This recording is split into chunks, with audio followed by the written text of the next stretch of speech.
Hey, what's up, everybody? Gerard here, as always, with your 3T Podcast official YouTube channel. It's Wednesday, which means we talk Raw and Smackdown QuickTake reviews, the good, the bad, and the ugly of WWE programming this week.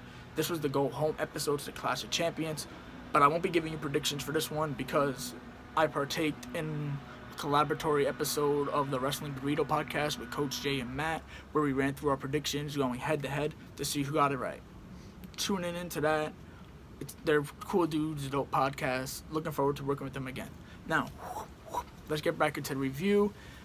Raw and SmackDown emulated from the mecca of sports entertainment, the home of WrestleMania, the home of WWE, Madison Square Garden. It's about time. They haven't been there since 2009, and they made sure to let you know of it because they mentioned Madison Square Garden at least 2 or 3 times in every promo segment throughout the sports shows. It's kind of deserved after abandoning it for the Barclays and Nassau Coliseum for about a decade for taped shows. Best part about that is that they kind of called back to one of our favorite spots. Our co-host, the Rice Krispie, was there live for it, where Kofi jumped off the barricade 10 years ago onto Randy Orton.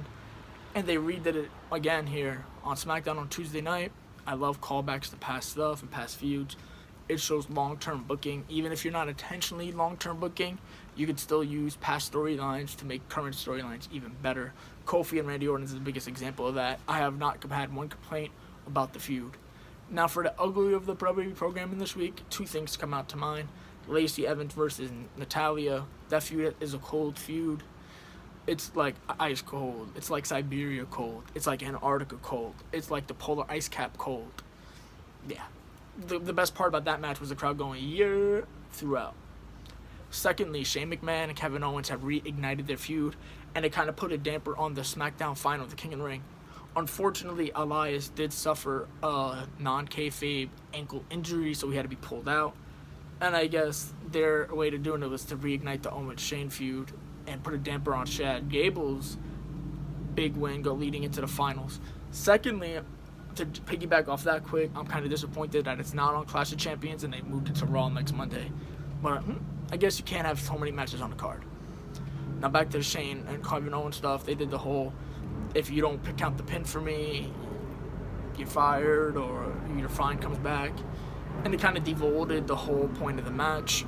Led to Kevin Owens recording the tap out when Shane tapped out to the ankle lock. Didn't really get that. I think this feud should have been done a while ago. I think the crowd was finally happy that they weren't on television with this feud. Now it looks like this is going to drag on into Hell in a Cell in October, which will be the 2nd straight year in a row where they wrestle that Hell in a Cell.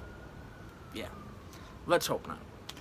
But aside from that, those 2 things really struck out as bad/ugly, which is pretty good. I mean, nothing else really comes to mind. One other thing was that the 24/7 title's kind of taken a huge backseat to everything else on the show, which was surprising because it's been the vocal point throughout the summer. The Clash of Champions come up. I'm sure we'll see some sort of champion shenanigans. R-Truth is the current champion. He lost it to Enos Kanter from the Boston Celtics and then re-won it in typical Truth fashion. Now, for other good things that really stand out for me here, you had, as I mentioned, the Kofi Orton stuff. You had Nakamura on the show speaking Japanese during the Andrade Miz match, which was hilarious. They kind of made the babyface announcers look kind of hypocritical, telling him to speak English and stuff. It was pretty funny. And then other things on Raw, I think Raw kind of stuck out a lot more to me here. We had the awesome triple threat between Corbin, Ricochet, and Samoa Joe. It's pretty funny because Baron Corbin has had go-away heat for like the past couple months. Some people just say he sucks and yada, yada, yada. But the Guardians seem kind of split on him, and I think that's a part to him being such a good heel that eventually you get appreciated, right? So from being the Applebee's manager, he's still the Applebee's manager to me, but in a positive light, he's getting a promotion to shift supervisor of Applebee's right now because he's on the come up. His matches have improved. He slimmed down some, and it's kind of showing, and it's making a great difference in his ring work.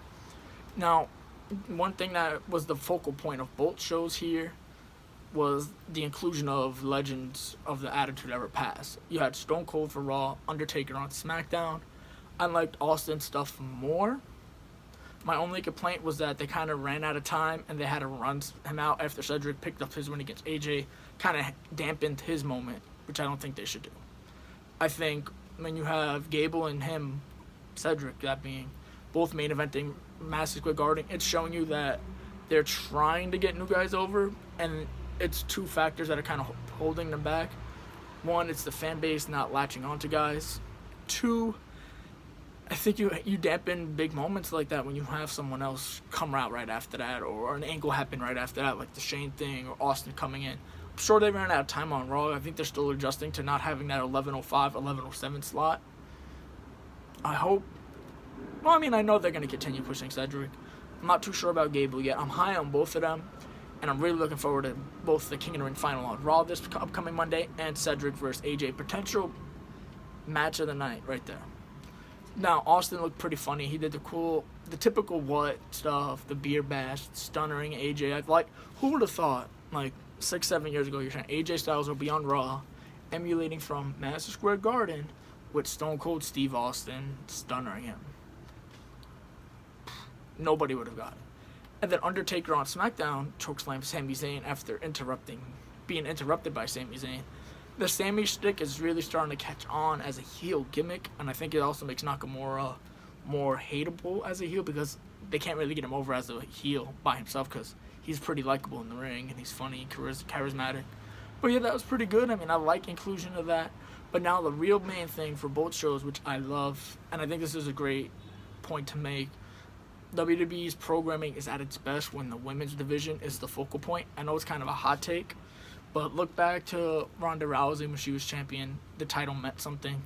She had the show to herself essentially on Raw. Becky, Charlotte, and her kind of stole the show for a 6-month period, right? And now I think we're getting into a second version of that with the 4 horsewomen, Becky, Bayley, Sasha, Charlotte Flair. And I think Bayley needs this more than anybody because she's better when she's with them or working with them than she is alone. The other 3 can handle it on their own. They're very over on their own. But I hope this helps Bayley get a little more over, maybe even improve a little bit because she's lacking a little bit. But back to my original point, they're the focal point of both Raw and SmackDown. Multiple segments, multiple matches a night, and it's showing because the product's getting better on the backs of those women. And I think it shows how far the women's division has come to when you're saying they're the biggest thing happening on Raw and SmackDown.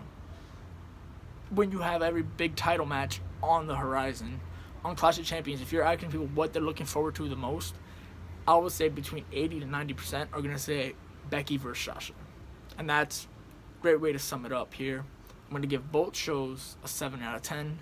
They kept my interest throughout. There's a couple low points, like I mentioned with Natty and Lacey Evans and Shane and Kevin Owens.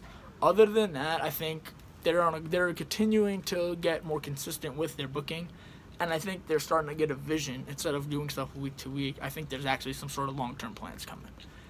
This makes me very excited for Clash of Champions. I think it's going to be a good pay-per-view. I think it's going to catch a lot of people off guard. And that's all for now, guys. Like, comment, subscribe. You know the vibes. T-shirts, pro wrestling tees, shirts up through the table. Got 2 dope shirts. We got our logo shirt, botch. We got our logo tee. We got a great design shirt by the homie Jesse. Me and Rice Krispie loved it. Dope shirt. But get both. We're on the WrestlePost app. As I said, one of the best directories for professional wrestling right now, and the app is free. We're on Apple, TuneIn Radio, Google Play, and Spotify if you want to listen to us on the go, on your way to work, to the gym, anywhere. Just let us know what you think below. Do you agree with my point about the women's division being the focal point? Did you agree with my ratings for Raw and SmackDown, which I both gave a 7 out of 10? Hell, if you just want to roast my hat or my shirt or just anything, just post it.